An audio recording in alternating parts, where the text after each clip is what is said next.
box natin kung nabili natin sa Shopee. Pwede palang bumili ng ganito sa Shopee. Hindi mo kailangan pumunta sa hardware. Kasi meron pala sa Shopee ganito. So, surprise ito kung anong laman. Basta makikita ito sa CR. So, isang ano yan? Bowl yan, bowl. Toilet bowl to. Pangit na kasi yung ganito namin eh. So, actually hindi ko talaga alam to. Until na nakita ng asawa ko na may ganito sa Shopee. So, baka sa inyo din, marami ding hindi alam, marami ding walang alam. So, pwede pala sa Shopee to. Pwede pala makabili ng ganito sa Shopee. So, lahat talaga mayroon na sa Shopee. Bahay na lang siguro yung binibenta ni Shopee. Mona Lisa po. Si Mona Lisa. Grabe salbahin naman yung gumawa niyan. Si Mona Lisa pa talaga yung pinang... Mona Lisa pa talaga. Alam mo, lalo mo kami peki ka, no? Yan. So, ito na. Surprise. Surprise! Yun. Oh, sakto. So, ano to guys? Ito yung toilet cover. So, merong seat cover. Seat cover pala. Toilet cover. Toilet, seat cover. So, ito kasi madaling madumihan sa CR. Kasi yung toilet is porcelain. Ang tawag doon? Oo. Porcelain ba yung tawag doon? Ceramic. Ceramic. Kasi hindi siya agad-agad na dudumihan na mamansyahan. Ganito kasi plastic. So, nag-iiba kulay niya, parang daming tae. So, kaya bumili kami ng ganito. May tatlong klase siya ng ganito. Ito yung U-shape. U-shape ito. Hindi, V-shape yan. V-shape. May U-shape, may O-shape. UVO. So, ganyan. So, ito yung mga ano niya. Ito, maganda nga to. May ganito. May parang stopper. Yung sa amin, wala. Diretso lang siya, plain. Pag binagsak mo, pag-ingat. So, napilitan kami bumili nito kasi may bisita kami. Kaya parang daming tae dun sa nakaganit. So, tae dito. Parang sa ano siguro siya, sa sabon or sa molds yun? Sunrocks. Na pag nag-mold siya, ang hirap kahit brushin mo at lagyan mo ng wala, ayaw. Kumakapit yung dumi. Kumakapit talaga siya. So, biruin mo, hindi ko talaga lubos maisip na mayroong ganito sa Shopee. Tinisip ko bibili sa hardware. Kaso walang time, yun, mahirap makahanap ng hardware na may ganito din. Hindi mo rin ma-explain kung ano yung gusto mong bilhin. Baka bigyan ka ng buong toilet bowl ng Pilit siya yun, toilet bowl. Toilet bowl. Ba't ang mahal nito? Ba't 50 mil to? Hindi, may kasama po kasi yung bowl yan. Kasama po kasi yung bowl. Magkano pala to? Itong ganito? Magkano to? 300 din. 300? Napakamura lang oh. Tapos ano pa yan, automatic pa yan. Buhos na lang yan ang CR ng kusa. Ang shipping nito, magkano? Wala, free shipping. Tapos bumili tayong map. Magkano itong map? Wala, mga 100 lang yata. 100. So ito yung pang...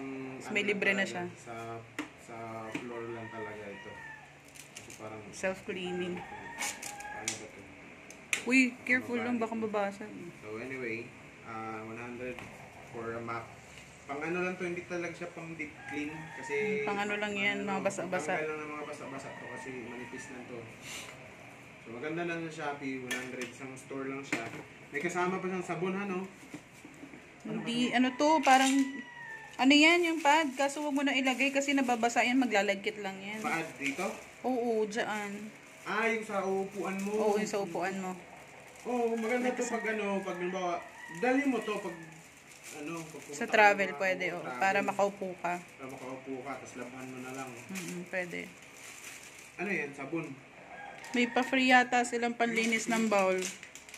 Wow! Sabon nga to, men. Bango. At may tae. Pang bowl yata yan, or pang washing. Chinese hindi mo maintindihan. Ayun pa, may dalawa pa. Hindi, pabango to sa ano. Ito pa. Pabango to sa CR, han. Pabango to sa CR. Yung may mga free ka pang ganito makukuha. Pabango to CR kasi pag binili mo yan sa NSN, black yung kulay niya. So, ang galing guys. Ganda yung may free gift. May free gift na sila. So, maganda talaga pag online lang. Minsan, ano lang add to cart ng mag-add to cart. Pero, in general, sobrang economical at dapat magpigil ka lang. Time saving. Time saving yung ka online, especially Shopee. Lagi kami nagsa-Shopee. Even mga appliance, Shopee na rin at sa online na lang binibili kasi malaki discount, free shipping minsan. Kahit pa hindi free shipping, yung oras mo, kasi pag pupunta ka sa mga appliance, malalaki, pupunta ka ng mga stores, Mahina isang oras doon. Kakaikot mo. Kumbaga, 5 oras, ganyan, mag-iikot ka, makahanap ka ng mga good deal, o sige, same price. Pagdating sa shipping, yung magbubuhat, bibigyan mo ng tip, 50, 100, pangkape. Tapos, sa delivery pa, minsan, pinakamababa yata ang delivery na 500 eh. Kukuha ka ng van na mag-deliver ng item. Kasi siyempre, ayaw mo